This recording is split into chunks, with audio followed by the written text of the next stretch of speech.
Previously, everyone dealt with Keelan's death in different ways. Valrizian tried to make the others feel better about what had happened.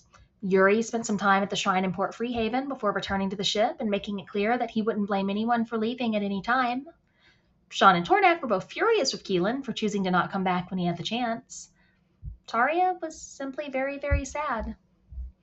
While Keelan hadn't been raised among sea elves, Taria had read about their funeral traditions and decided to release his body to the sea in the way they did. Eventually, the remaining members of the group talked about how to protect themselves from future attempts by the assassins. Sean offered to try to use her cards to get some answers, and she was given information about a spell she could cast that would make the ship a bit more hallowed, so to speak. Taria and Tornak offered to go get the supplies for it, and Taria took a quick detour to learn how to cast an alarm spell from Atraxian while they were out shopping. Taria and Vitalia exchanged familiars so that they would have some more options if things went badly again in the future, with Whiff staying in the villa with Vitalia and Nibblesworth coming to stay on the ship. Yuri brought up the deck of many things, and the group managed to convince him to at least give them a week before he started pulling cards that could potentially kill them all horribly. The first day of travel passed uneventfully. The second day of travel, Valrizian accidentally distracted Tornak while he was on watch, and the ship almost ran into an Imperial fleet. Luckily, the Empire ships didn't have magic, so the group was able to escape underwater. The next day, Tornak spent the day trying to build a physical door that could be used to block the magical one when needed. Unfortunately, he didn't realize that it would automatically become arcane by nature once completed. Black tendrils started coming through the door as Tornak yelled for the others, and Thalacros decided to take a peek through and have a chat with the group by means of semi-possessing Taria for a bit. Thalagros taunted the group, telling them everything they were doing was making him more powerful.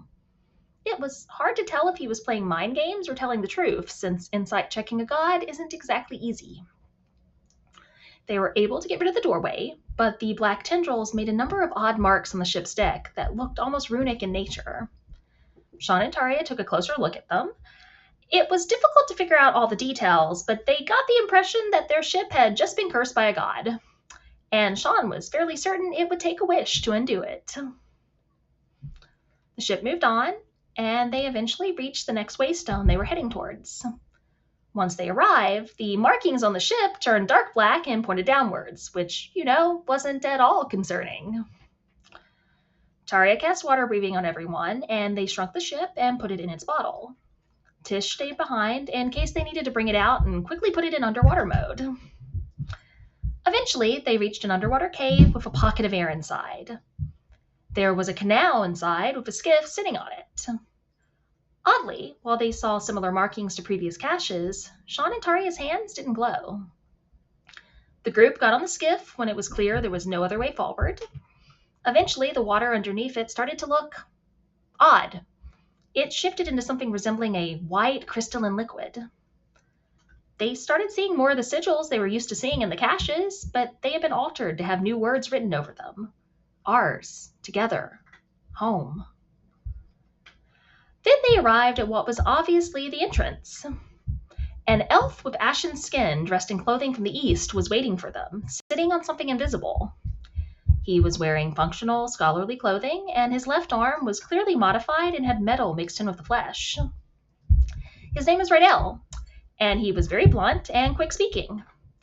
Also, he knew absolutely fucking everything about the group, save for the recent events involving their ship in Thalacros, which worried pretty much everyone except Taria.